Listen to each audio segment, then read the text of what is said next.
إن الحمد لله نحمده ونستعينه ونستغفره ونعوذ بالله من شرور أنفسنا ومن سيئات أعمالنا من يهده الله فلا مضل له ومن يضلل فلا هادي له وأشهد أن لا إله إلا الله وحده لا شريك له وأشهد أن محمدًا عبده ورسوله صلى الله عليه وعلى آله وصحبه وسلم تسليما كثيرا يا أيها الذين آمنوا اتقوا الله حق تقاته ولا تموتن إلا وأنتم مسلمون يا أيها الناس اتقوا ربكم الذي خلقكم من نفس واحدة وخلق منها زوجها وبث منهما رجالا كثيرا ونساء واتقوا الله الذي تساءلون به والأرحام إن الله كان عليكم رقيبا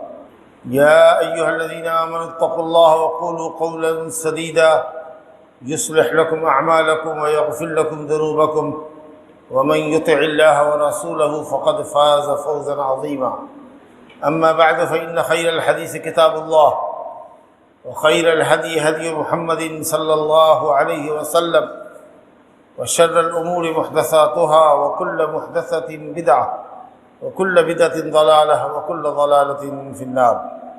وقال الله سبحانه وتعالى في موضع آخر وقد قال الله سبحانه وتعالى في محكم تنزيله بعد أعوذ بالله من الشيطان الرجيم ولا يظلم ربك أحدا.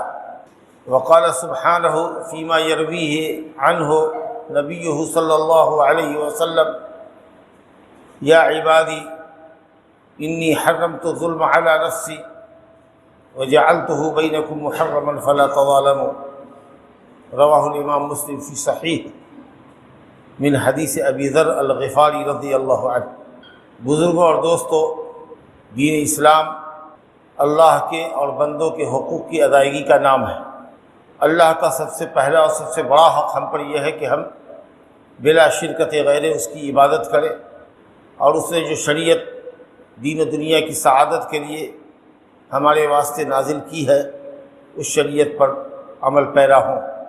شرک ناقابل معافی جرم ہے، اور شرک کے علاوہ جو بھی گناہ ہے جس کا تعلق بندے اور رب کے درمیان ہے وہ اللہ تعالیٰ کی مرضی پر موقوف ہے کہ چاہے تو اس کو ان گناہوں کو معاف کر دے اور چاہے تو گنہگار اہل توحید کو ان کے گناہوں کے اعتبار سے جہنم میں سزا دے اور پھر توحید کی برکت سے ان کو جنت میں داخل فرمائے.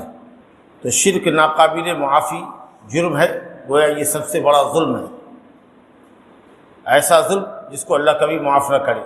اگر آدمی شرک پر مر گیا، من مات وهو يدعو لله ندا دخل النار، جو اللہ کے علاوہ کو پکارتا ہوا مر گیا، جو دوسرے کو اللہ کا ہمسر اور ہم پلہ اور ہم پایا سمجھتا ہوا مر گیا، وہ جہنم میں داخل ہوا، دائمی طور پر ابدی طور پر جہنمی.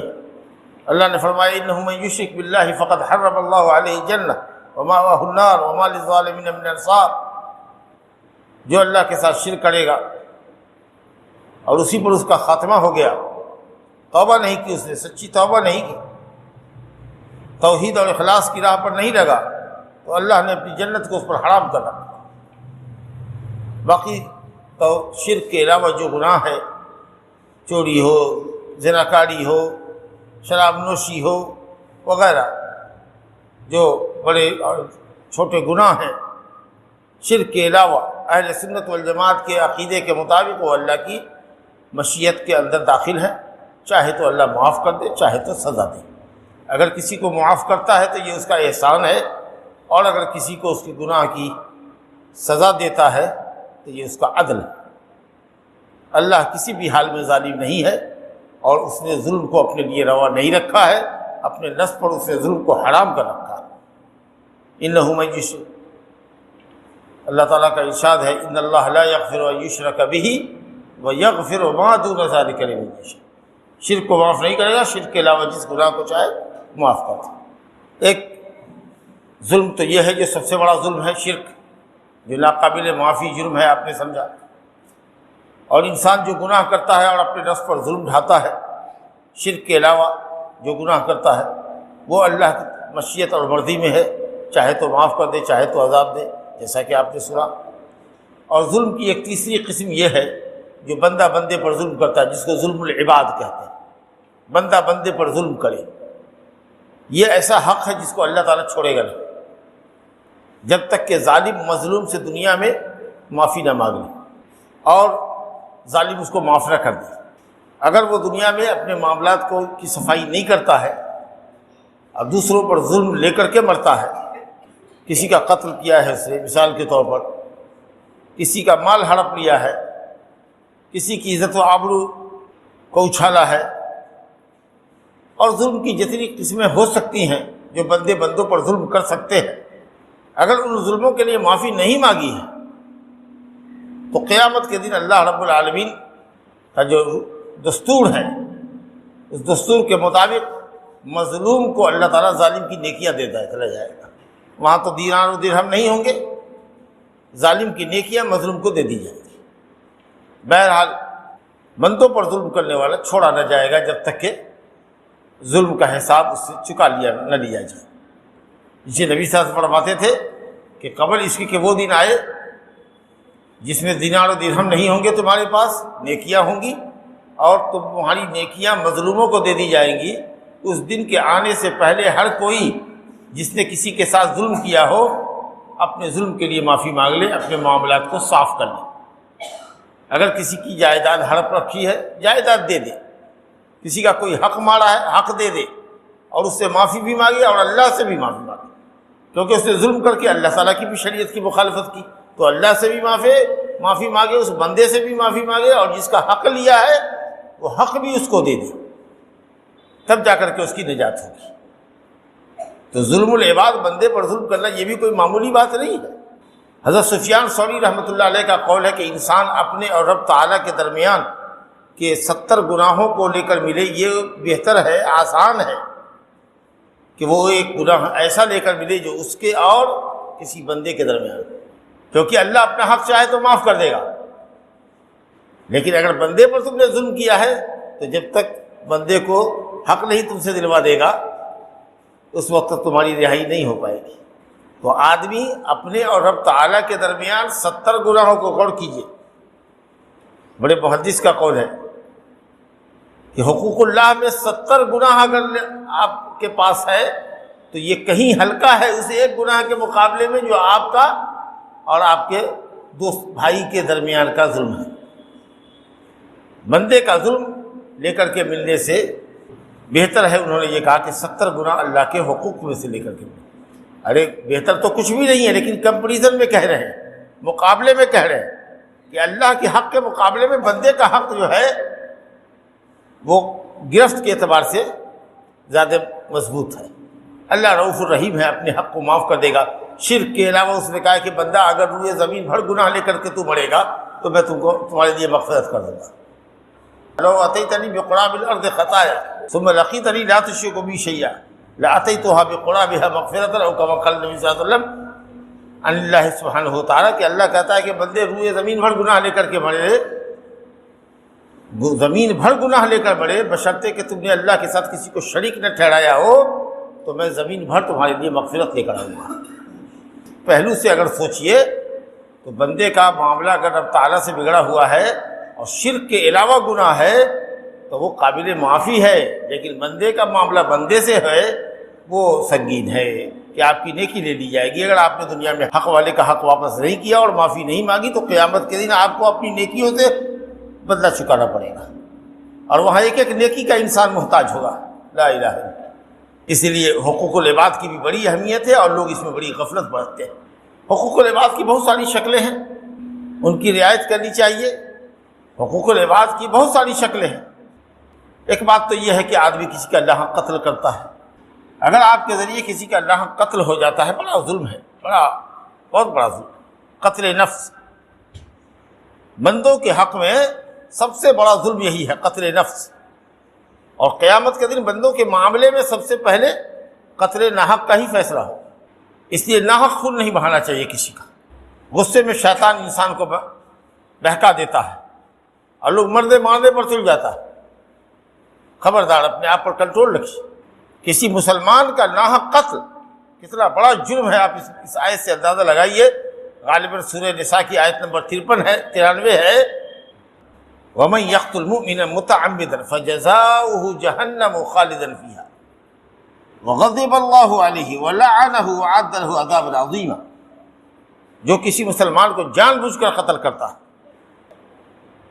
فَجَزَاؤُهُ جَهَنَّمُ، تو اس کی جزا جہنم ہے، خالداً فیہا، جہاں وہ ہمیشہ رہے گا۔ اللہ اکبر۔ گناہ کی سنگینی کو بتانے کے لیے کہا گیا ہمیشہ رہے گا، ورنہ کسی کا جان بوجھ کر کے قتل کر دینا کفر نہیں ہے۔ کافر کے لیے جہنم دائمی جگہ ہے۔ قتل کی سنگینی کو بتانے کے لیے اللہ نے کہا ہے کہ ہمیشہ رہے گا، ورنہ عقیدہ اہل سنت والجماعت یہ ہے کہ شرک کے علاوہ کوئی گناہ ایسا نہیں ہے جو گنہگار کو دائمی طور پر جہنم میں رکھے یا جہنم میں رہنے کا باعث بنے۔ آپ سمجھ رہے ہیں؟ تو یہاں جو کہا گیا کہ جو کسی کا جان بوجھ کر کسی مسلمان کو قتل کرے گا وہ جہنم میں ہمیشہ رہے گا، یہ ہمیشگی کا مطلب ہے بہت لمبی مدت تک رہے گا۔ اس کی سنگینی کو بتانے کے لیے کہا گیا۔ وغضب اللہ علیہ، اور اللہ کے غضب کا شکار ہوگا، ولعنہ، اور اللہ کی لعنت اس پر ہوگی، وعد لہ عذاب عظیم، اور ایسے شخص کے لیے اللہ نے عذاب عظیم تیار کر رکھا۔ اب آپ بتائیے کتنا سنگین جرم ہے یہ۔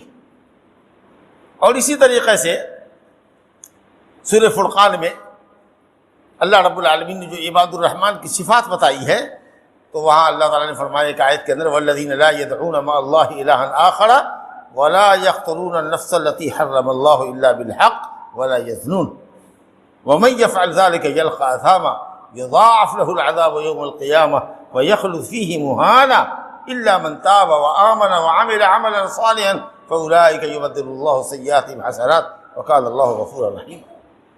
یا اللہ تعالیٰ نے کہا کہ یہ اللہ کے نیک بندے وہ ہیں جو اللہ کے ساتھ کسی کو شریک نہیں ٹھہراتے، جو کسی کا قتل نہیں کرتے، جو بدکاری نہیں کرتے، زناکاری نہیں کرتے۔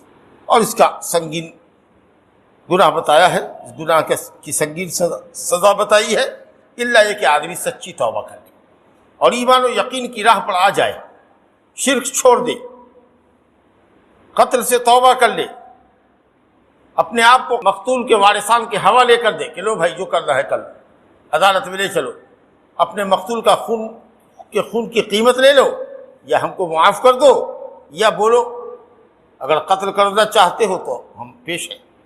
خون کا بدلہ خون، جو اسلامی عدالت کا قانون ہے کہ قاتل کو چاہیے کہ مقتول کو اگر قتل کر دیا اس نے ناحق تو اپنے آپ کو عدالت کے حوالے کر دے۔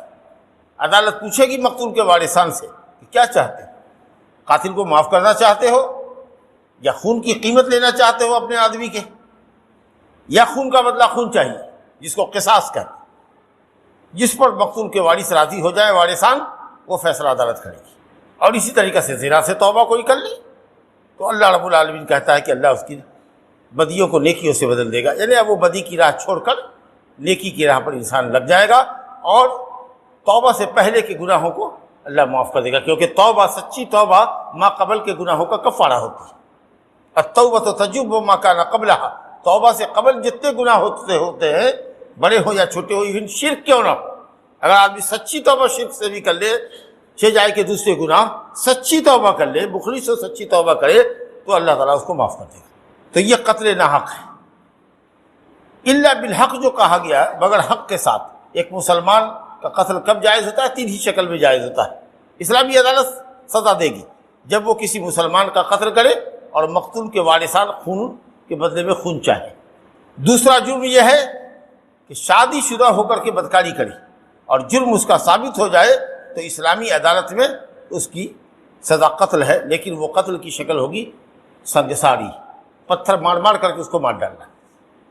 اور تیسری حالت جس میں ایک مسلمان کا قتل جائز ہوتا ہے وہ یہ کہ کوئی مسلمان اسلام سے پھر جائے، کافر ہو جائے، اب چاہے غیر مسلم ہندو ہو جائے یا یہودی ہو جائے کہ مجوسی ہو جائے کہ عیسائی ہو جائے کہ کوئی بھی کسی اور مذہب کو قبول کر لے، اسلام کو چھوڑ دے، مسلمان ہو کر کے اسلام سے اگر پھر جاتا ہے تو اسلامی عدالت اس کو پکڑے گی، اس سے توبہ کرائے گی کہ توبہ کر کے اسلام میں واپس آؤ، اور اگر وہ واپس نہیں آتا ہے تو اس کی سزا اسلام میں قتل۔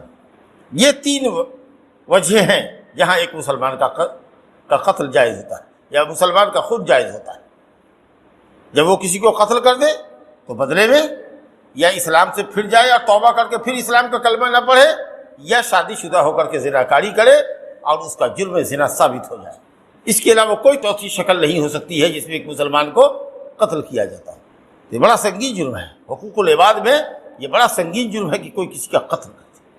اللہ کس ہے؟ کچھ لوگ ہیں جو پیشہ ور قاتل ہیں، اللہ ان کو پیسے دیجئے، وہ سپاری لیتے ہیں، کسی کے قتل کی سپاری لیتے ہیں، 5 لاکھ 10 لاکھ روپیہ لے کر کے قتل کرتے ہیں، دھڑلے سے قتل کرتے ہیں. اللہ، اور اس پیشے میں مسلمان بھی ملوث جو اس طرح کا دھندا کرتے ہیں. ان ناقابل دیشوں کو اللہ کا خوف نہیں ہوتا. اسی طریقہ سے ظلم کی اور بھی شکلیں ہیں. ان میں ایک شکل یہ ہے کہ لوگوں کے مال پر ظلم کرنا، لوگوں کے مال پر اور ان کی جائیداد پر ظلم کرنا. کسی کا مال چھین چھپٹ لیا، جیسے اچکے ہوتے ہیں بازار میں، بیگ چھینا بھاگ گئے، جیب کاٹ لیا.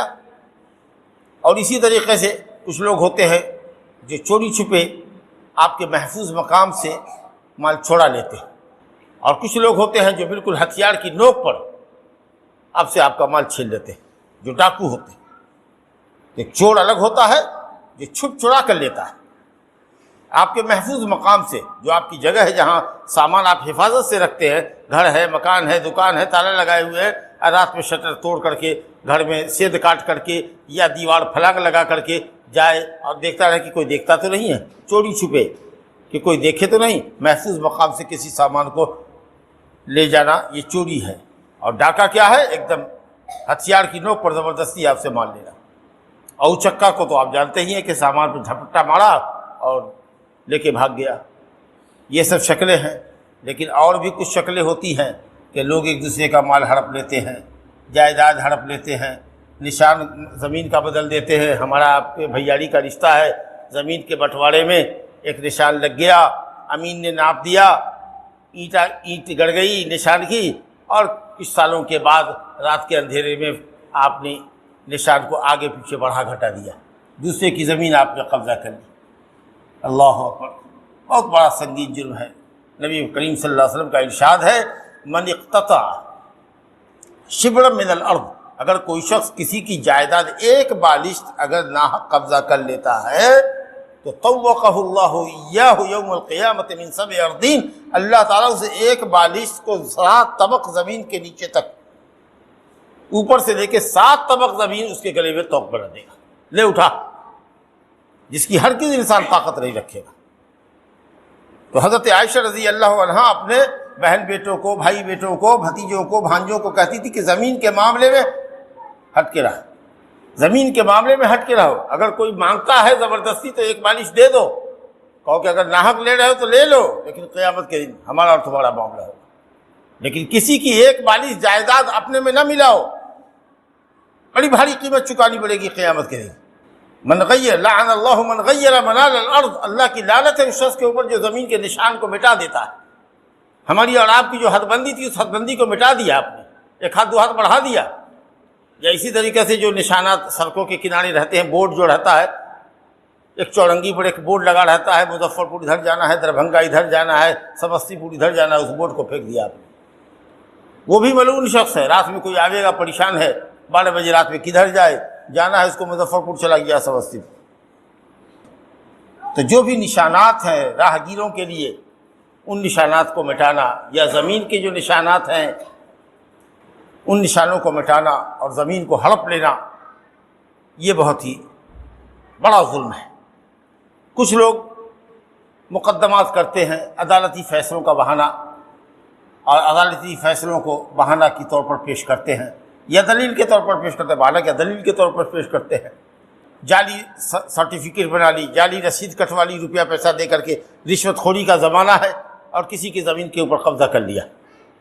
خاص کہ جب معلوم ہو جائے کہ اس کا حوالہ نہیں ہے، اس کو ختیان نہیں مل رہا ہے، اگر اس کو اس کی زمین کا ٹریس نہیں ہے، تو جو لوگ 420 ہوتے ہیں وہ کاغذ بنا لیتے ہیں پیسے خرچ کر کر کے، اور دعویٰ ٹھوک دیتے ہیں، اور مقدمہ عدالت میں جاتا ہے تو وہ جعلی کاغذ کو پیش کر دیتے ہیں اور جج کو گھوس دے دیتے ہیں، رشوت دے دیتے ہیں اور اپنے حق میں فیصلہ کرا لیتے ہیں. اور یہ سمجھتے ہیں کہ صاحب جج صاحب نے ہم کو فیصلہ کیا، یہ تو ڈگری ہماری کورٹ سے ہے.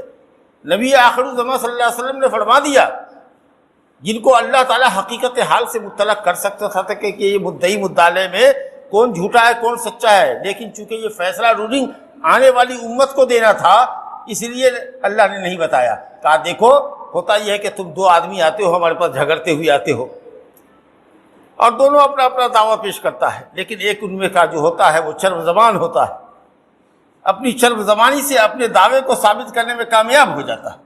اور میں بشر ہوں، میں انسان ہوں تمہاری طریقہ سے، میں ایویڈنس پر فیصلہ کرتا ہوں، دلیلوں پر فیصلہ کرتا ہوں، بظاہر دلیل اس کے حق میں ہوتی ہے، میں اس کے حق میں فیصلہ کر دیتا ہوں، لیکن وہ بندہ جس کے حق میں میں نے فیصلہ کیا ہے وہ جانتا ہے کہ فیصلہ ہمارے حق میں نہیں ہونا چاہیے تھا، ہم تو چرب زبانی اور جعلی کاغذ کی وجہ سے یہ مقدمہ جیت گئے ہیں، حالانکہ حقیقت میں یہ زمین اسی شخص کی ہے جو ہمارا مد مقابل ہے۔ تو خبردار خبردار میرے فیصلے کو بہانہ نہ بنانا اور اس زمین کو ہڑپنا نہیں، کیونکہ تم جان رہے ہو، تمہارا رب جان رہا ہے، فیصلہ تو ہم ظاہری دلیلوں کی بنیاد پر کرتے ہیں۔ یہ نبی صلی اللہ علیہ وسلم فرما رہے ہیں، چہ جائے کہ آج کی عدالت جو جہاں رشوت کا بازار گرم ہوتا ہے، تو اللہ کا اگر خوف ہو تو کبھی بھی کسی کی جائیداد کو ہڑپنے کی کوشش مت کیجیے، اور نہ ہی جعلی کاغذ بنا کر کے اس طرح کا کوئی معاملہ کیجیے۔ تو رشوت دینا بھی لوگوں کا مال لینا ہے، ہم جائز آدمی ہیں، ہم جا رہے ہیں آفیسر کے پاس اپنے حق کے لیے، رشوت دیجیے۔ اب کتنے لوگ ہیں جو اس رشوت کے ذریعے اہل کو نااہل ثابت کر دیتے ہیں، اور پیسے کے زور پر نااہل ہی اہل بن جاتا ہے، پیسہ دے دیا بحالی اپنی کروا لیا، دوسرے کے حق کو برباد کر دیا۔ کتنا بڑا ظلم ہے انسان کے اوپر، بتائیے تو کتنا بڑا معاشرے پر یہ ظلم ہے، اور کتنا بڑا ناسور ہے یہ رشوت۔ جس کا حقدار کوئی نہیں ہوتا وہ حقدار بن جاتا ہے، ناحق دوسرے کے مال پر قبضہ کر لیتے ہیں، حقدار کو محروم کر دیتے ہیں اور نااہل حقدار بن جاتا ہے۔ لیکن ہاں، اگر آپ کا حق ہے، جائز حق اگر آپ کو نہیں مل رہا ہے جب تک کہ آپ کچھ خرچ نہیں کریں گے تو یہ آپ کی مجبوری ہے۔ اگر دیکھیے کہ آپ کو آپ کا جائز حق بھی نہیں مل رہا ہے جب تک کہ کچھ خرچ نہ کریں تو آپ خرچ کیجئے، یہ آپ کے لیے جائز ہوگا، لیکن وہ رشوت لینے والے کے لیے جائز نہیں ہوگا۔ لیکن اگر آپ جان رہے کہ حق آپ کا نہیں ہے، آپ پیسے کے زور پر حق لے لیں گے تو آپ حقدار کو اس کے جائز حق سے محروم کر رہے ہیں اور اپنے حق میں اس شے کو ثابت کر رہے ہیں، یہ بہت بڑا ظلم ہے، یہ ظلم العباد ہے۔ اسی طریقہ سے رائج شکل ہمارے معاشرے میں یہ ہے کہ کوئی آدمی مرتا ہے، باپ مرا، اس نے اپنے پیچھے بیوی چھوڑی ہے، ماں باپ بھی چھوڑے ہیں، بیٹا بیٹی چھوڑا ہے۔ عام طریقے سے ہوتا یہ ہے کہ لوگ بیٹے مال وراثت کا تقسیم کر لیتے ہیں، بہنوں کو نہیں دیتے، یا پھوپھیوں کا اگر ترکہ نکلتا ہے تو اس کو ترکہ نہیں دیتے، مال ہڑپ لیتے۔ اس کے لیے یا تو اس کو بڑی خوشامد کرنی پڑتی ہے یا پھر عدالت کے چکر لگانے پڑتے ہیں، اس میں بھی جو کچھ چاہا تھوڑا موڑا دیا اور اس کے بعد تو دیا ہی نہیں۔ کہتے ہیں کھیت میں تو ہوگا، گھراڑی کی زمین میں بیٹی کا حصہ نہیں ہوتا۔ ارے کس نے بتایا آپ کو؟ کہاں کی شریعت ہے؟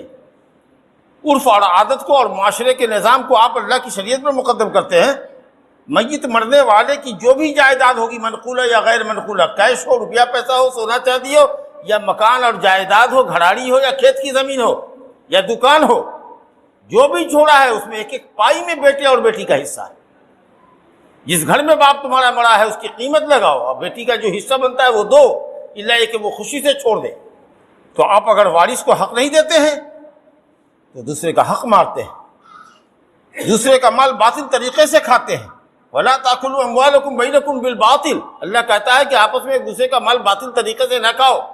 اگر بہنیں اپنا ترکہ یوں چھوڑ دیتی ہے تو الحمدللہ، ورنہ اس کو دو، بلکہ کہو کہ لے جاؤ، تمہارا حق ہے، تم بھی تو باپ کی بیٹی ہو، اور تعلقات ہمیشہ استوار رکھو۔ لیکن اگر کبھی کسی بہن نے لے لیا ترکہ تو اسے تو رشتہ ہی توڑ لیا، آنا جانا بند کر دیا کہ اس نے تو ترکہ لے لیا۔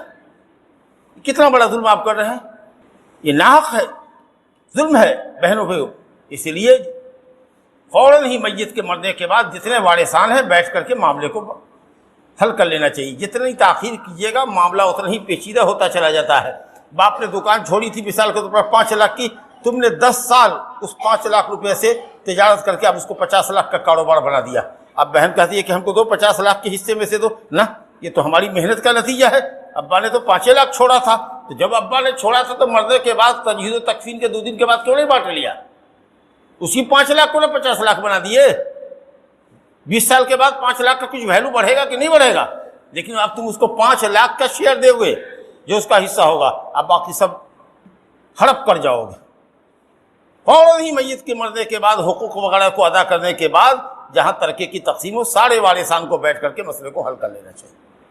واللہ یہ ظلم عظیم ہے معاشرے کے اندر، جس خوبی کی وجہ سے اسلام دوسرے ادیان پر نازاں ہے اور اہل اسلام فخر کرتے ہیں کہ اسلام میں عورتوں کا حق ہے، ترکے کا حق ہے، آپ اس حق سے اس کو محروم کر رہے ہیں، اور دنیا کے مذاہب میں آپ اسلام کو نیچا دکھا رہے ہیں، صد روزہ زندگی کے لیے حقدار کو اس کے حق سے محروم کر رہے ہیں۔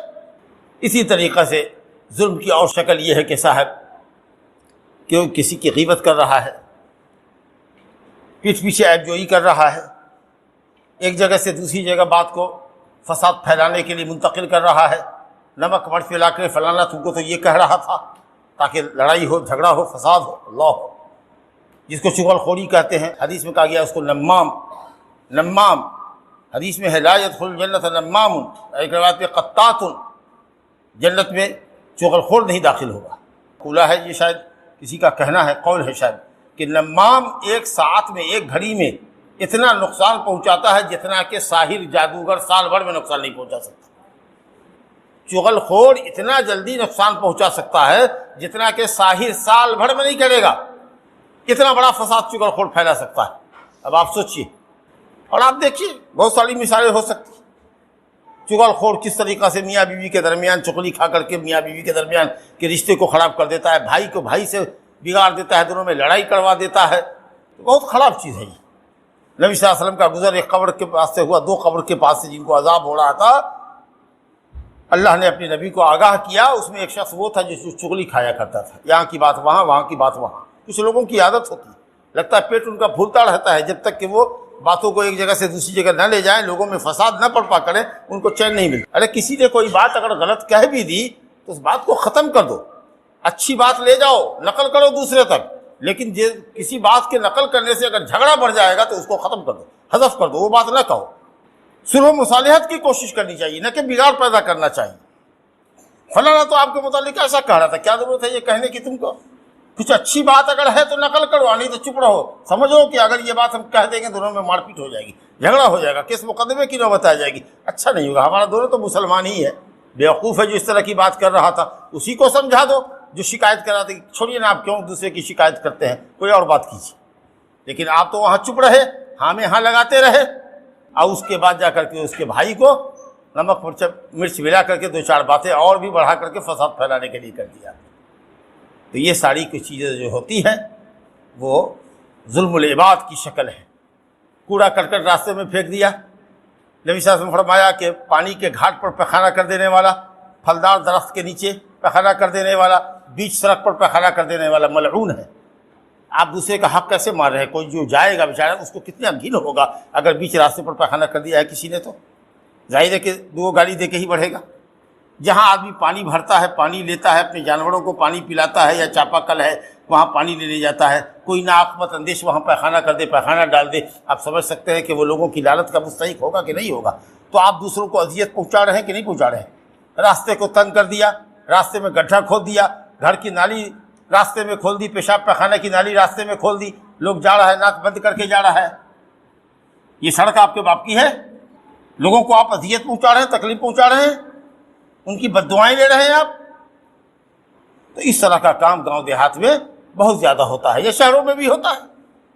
تو یہ سب حقوق العباد کی شکلیں ہیں جو رائج ہیں۔ ظلم کی، حقوق العباد کے ساتھ ناانصافی اور حق تلفی کی، یہ سب شکلیں ہیں جو سماج کے اندر رائج ہیں۔ اسلام تو وہ دین ہے جو پالتو جانوروں کے ساتھ بھی حسن سلوک کی تعلیم دیتا ہے۔ اگر پالتو جانور ہے اس کو کھلائیے پلائیے، بیمار ہو تو علاج کرائیے۔ آپ نے سنا نہیں کہ ایک عورت جو بلی پالتی تھی اور اس نے بلی کو ایک دفعہ باندھ دیا، نہ اس کو کھلایا اور نہ اس کو آزاد کیا بندھن سے تاکہ باہر جا کر کے کچھ چر چگ لے، کھا پی لے، یہاں تک کہ سوکھ کٹا کر کے وہ بلی مر گئی۔ تو نبی صلی اللہ علیہ وسلم نے دیکھا ایک عورت کو کہ وہ بلی جہنم میں اس کو نچوڑ رہی ہے، کیونکہ اس نے بلی کو بھوکا مار دیا، باندھ کے رکھا، نہ کھانا دیتی تھی اور نہ اس کو آزاد کرتی تھی کہ وہ جا کر کے باہر سے پیٹ بھر کے آ گئی۔ لا الہ الا اللہ۔ اسی طریقہ سے پالتو جانور ہے آپ کے پاس، آپ نے پال رکھا ہے اب وہ بھوک سے پریشان ہے، یا کام آپ لیتے ہیں، بار برداری کا بوجھ کا کام لیتے ہیں، بوجھ اس پر اٹھاتے ہیں، اتنا بوجھ لاتے ہیں کہ وہ اس کی کمر جھک رہی ہے اور وہ اٹھانے کے لائق نہیں ہے، گنگا بے زبان جانور ہے، شکایت نہیں کر سکتا آپ کے ظلم و ستم کی، ایسا کیوں کرتے ہو؟ طاقت سے زیادہ کام نہ لو جانور سے، اور جب وہ بھوکے پیاسے ہو تو ان کو کھلاؤ، ان کی بیماری سمجھو۔ یا آپ جانور پالتے ہیں تو آپ کو زیادہ احساس ہوگا کہ جانور آپ کا کیا کہہ رہا ہے آپ سے اور اس کو کیا درکار ہے۔ نبی صلی اللہ علیہ وسلم ایک باغ میں گئے تو جانور جو ہے اونٹ رونے لگا دیکھ کر کے نبی صلی اللہ علیہ وسلم کو، اللہ اکبر، آپ کی طرف دوڑا اور آپ کو کے پاس رونے لگا، آپ نے اس کا سر اور منہ اور لتھنا وغیرہ سہلایا تو وہ چپ ہو گیا، سمجھ گئے کہ مالک اس کا اس پر ظلم کرتا ہے، کام زیادہ لیتا ہے اور اس کو کھلاتا نہیں۔ آپ نے کہا کہ کون اس اونٹ کا مالک ہے بھائی؟ تو اسی باغ کے کسی کنارے سے ایک انصاری نوجوان نکلا، اس نے کہا یا رسول اللہ یہ میرا اونٹ ہے۔ کہا کہ یہ اونٹ تمہارے ظلم کی شکایت کر رہا ہے کہ تم اس سے کام زیادہ لیتے ہو لیکن اس کو کھلاتے نہیں۔ ارے جو بھی جانور جس کو تم پالے ہوئے ہو، جو جاندار ہے، جس کے پیٹ میں گردہ ہے، کلیجی، تلی وغیرہ ہے، یعنی جاندار ہے، اور وہ پالتو جانور ہے، پالتے ہو، نقصان دہ جانور نہیں ہے، اگر اس پر تم ظلم کرتے ہو تو یہ بھی ظلم ہے، نہ پالو۔ لیکن اگر پالتے ہو تو جانوروں کے ساتھ بھی احسان کرو۔ اگر کتا پالنے کا جواز ہے تمہارے پاس، اپنے گھر بار کی حفاظت کے لیے کتا پالے ہو تو کھلاؤ، بلی پالے ہوئے تو اس کو کھلاؤ، لیکن پالتو جانور کو پالے ہوئے ہیں اور آپ اس پر ظلم کر رہے ہیں، یہ بھی ظلم ہے۔ بہرحال نبی صلی اللہ علیہ وسلم کی ایک حدیث پر خطبہ ختم کرتے ہیں کہ آپ نے کہا ہے لوگوں جانتے ہو تم نے کہا مفلس کون ہے؟ تو لوگوں نے کہا مفلس وہ ہوتا ہے جس کو دینار و درہم نہ ہو، پیسہ کوڑی نہ ہو۔ کہا نہیں، میری امت کا مفلس وہ ہوگا جو قیامت کے دن آئے گا نیکیوں کے پہاڑ لے کر، کئی پہاڑ ہوں گے، نماز کا پہاڑ، روزے کا پہاڑ، حج کا پہاڑ، صدقے کا پہاڑ، کئی پہاڑ ہوں گے نیکیوں کے، لیکن اس کو قتل کیا ہوگا، اس کو مارا ہوگا، اس کو گالی دی ہوگی، اس کی آبرو لوٹی ہوگی۔ فَيَأْخُذُ هَذَا مِنْ حَسَنَاتِهِ، یہ آدمی اس کی ایک نیکی لے لے گا، نیکی کا ایک پہاڑ تم لے لو، ایک پہاڑ تم لے لو، ایک پہاڑ تم لے لو، ساری نیکیاں اس کی ختم ہو جائیں گی، اور پھر بھی کچھ دعوے دار ہوں گے، یا اللہ میں بھی ہوں، میرا بھی حق ہے اس کے اوپر، اسے مجھ کو بھی ایسا کیا تھا، ایسا کیا تھا۔ تو اب کیا ہوگا؟ نیکی تو ختم ہو گئی، تو مظلوم کے گناہوں کو اللہ تعالیٰ لے کر کے ظالم کے اوپر لاد دے گا اور کہے گا کہ اس شخص رسوا کو رسوائی کے ساتھ، ذلت کے ساتھ جہنم رسید کرو۔ اب آپ سوچیے، ساری نیکیاں اس کی ختم ہو گئی اور کچھ مظلوموں کے گناہ بھی اس کے اوپر لاد دیے گئے، اور خالی ہاتھ ہو کر کے ذلیل و رسوا ہو کر کے جہنم میں گیا۔ کتنا بڑا مفلس اور کنگال ہے! آپ سمجھتے ہیں مفلس کنگال وہ ہے جس کے پاس پیسہ نہ ہو؟ مفلس وہ ہے جو قیامت کے دن کا مفلس ہوگا، اور وہ ہوگا جو گناہوں کا بوجھ لے کر آئے گا، اور خاص کر حقوق العباد کے مطالبات اس کے اوپر ہوں گے۔